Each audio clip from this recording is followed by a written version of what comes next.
Hello everyone, so this is my Wednesday forecast and let's get started as usual with looking at the euro and the US dollar. So this one is just doing its signature ranging price action, ranging for a long time, not showing me moves to the upside or to the downside. At this point we did break into the lower liquidity area as I talked about yesterday, so this liquidity area, but we just retraced and continued to range in this range area. So what I can forecast is that the euro will just keep doing this because this is, as I said, a signature move for this pair, that it just ranges for a really long time. And what I'm searching for, so I'm searching for a large impulse to the upside and then a flag, or a large impulse pullback, another impulse break and retest. Or I would also consider an ascending, but it needs to be some clean price action, then impulse to downside, then a short flag. Or I would look for an impulse to downside and then a flag, or an impulse pullback, another impulse, look for a break and a retest. I will also consider if we do get maybe a descending structure, something like this, push to the upside and then look for a long trade. But currently, as I said, we are heavily range bound, so I need to see some real momentum and I need to see some real conviction to be looking for any trades. This is just not showing me anything.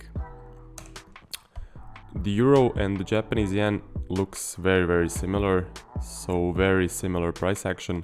We're just creating an ascending channel into a descending channel into another ascending channel. So this is, as we call it, channel to channel price action. And for us momentum traders and trend traders, this is very bad. And when we see this, we want to stay out of this price action. We are not looking for any trades because this is just not showing us anything. So what I currently know is that there are liquidity areas above and below. So we need to watch out what happens when the price reaches the liquidity area. Do we just break into it and retrace, signaling to us further ranging price action, or do we break with some conviction and maybe get a continuation pattern or a break and a retest?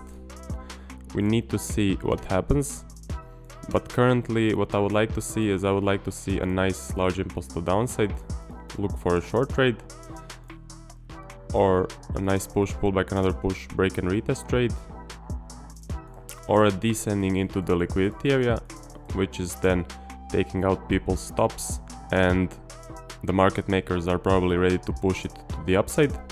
So if we do get a push to the upside, we'll look for a long trade.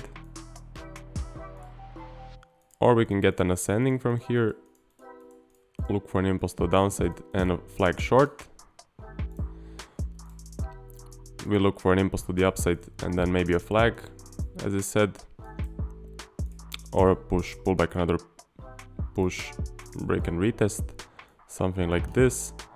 But currently very range bound and I need to see that impulse, I need to see that conviction. I was not looking for any trades in this prior price action also because I was just seeing what is happening, that we are breaking the lows retracing, breaking the highs retracing, breaking the lows retracing. So yeah, now let's move on to the Aussie and the US dollar. Right here there was no opportunity for me to enter on any long trades, but I was seeing this trend and it did look very good at this point.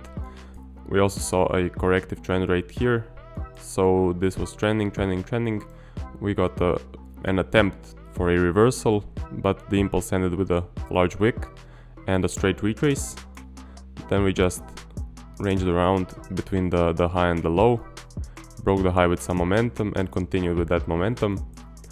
So at this point I was very happy to enter on any long trades, any long opportunities that I get, except I would not take a V reversal straight to the entry point, and the entry point would be this inside bar. So I wanted to see maybe a flag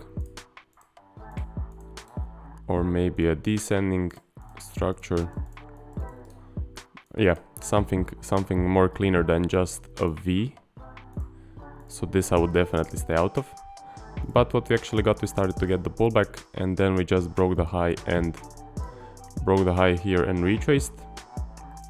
So now I see that this move is getting exhausted because we are just breaking the high with wicks, and we also left the wick to the downside, signaling to me a range. So what I can forecast here is a range, because as I said, look at this large wick and look at this large wick below that.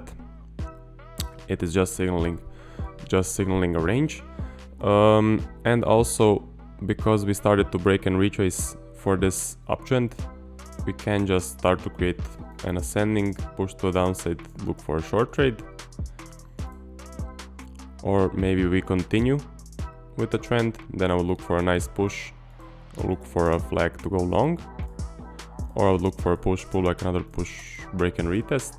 Also, we'll look for that one.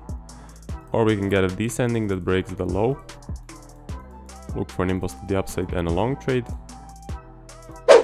Or we can just reverse straight from here, and that would create more of a V. So then I would probably look for a small range and the continuation of the second leg. Something like this. So here we have the V, small range, continuation of this second leg, then look for a trade. But currently it's, as I said, it's showing me exhaustion to the upside. So maybe this trend to the upside is ending, and I need to be more careful when searching for trades. Maybe we get a descending from here, look for an impulse to the upside and a trade. Or maybe we get this V, but we get a pullback and a continuation. Look for a flag or a retest of the most recent low, something like this.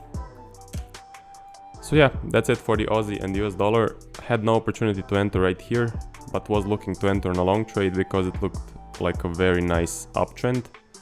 Now let's move on to the Aussie and the Japanese yen. So for this one, there was actually an opportunity right here.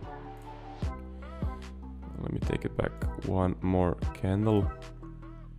Yeah, here we are. So we had this nice uptrend. Well, it's not very nice, but it was an uptrend because this one does also like to trend correctively. As you can see here, this is a trend on this pair.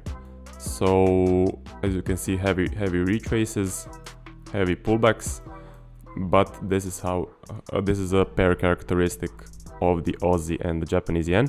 So we had an uptrend.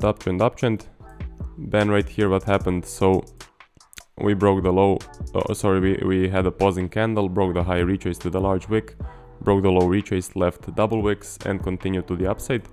And at this point this was looking good to me, but I didn't want to see a straight aggressive retrace. I didn't want to see this to the entry point. The entry point would be, as I mentioned many times, this inside bar, which didn't break the low or the high of the previous bar. That is why it's called an inside bar, because it's inside of the prior candle.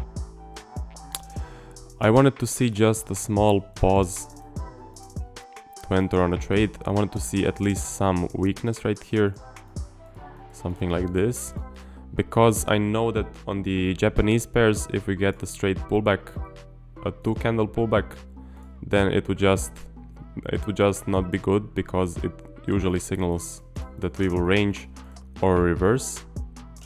So at this point I did have another order on, because if it's just a 1 candle pullback, so if it taps me in and goes, I am happy.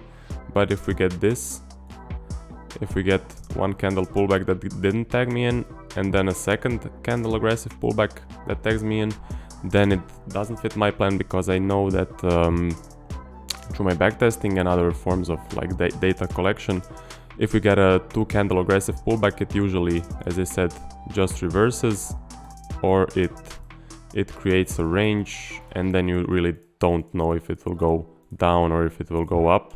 So when I see a 1 candle pullback like this and it didn't tag me in, I know that there will need to be a second candle aggressive pullback in order for me to get in. So I removed my order right after I saw this. And it's good that I removed it, because it would be a loss for me. So I have a 12 pip stop, and this would definitely take me out. So currently we then broke the low and retraced. So I'm starting to see some exhaustion at the top of this trend. We can see break of the high, retrace, break of the low, retrace, break of the high, retrace, break of the low, retrace, signaling just more ranging price action, something like this. And what I can forecast is that we will get more of this exhaustion, push to the downside, look for a short trade, or we drop straight from here, and if it's a nice impulse I would look to go short, or push, pull like another push, signaling a trend to the downside coming from an ascending structure, very high probability to continue going down. Or we can go up from here. I will then look for a flag, then it will maybe continue with this corrective trend, or the best option would be a push, pull like another push, break and retest. Definitely something to consider. And yeah, that is it for the Aussie and the Japanese yen. As I said, I'm seeing some exhaustion at the top of this corrective trend, so I am looking if we will reverse, and if we do, and if the market decides to go further to the upside, the impulse needs to be large and it needs to show me some conviction, because of this weakness, which is not giving me evidence we want to continue. So yeah, that is it for the forecast. Let's look at what tomorrow and Friday will give us. Usually we get some moves at the end of the week. So yeah, I will see you in the next one.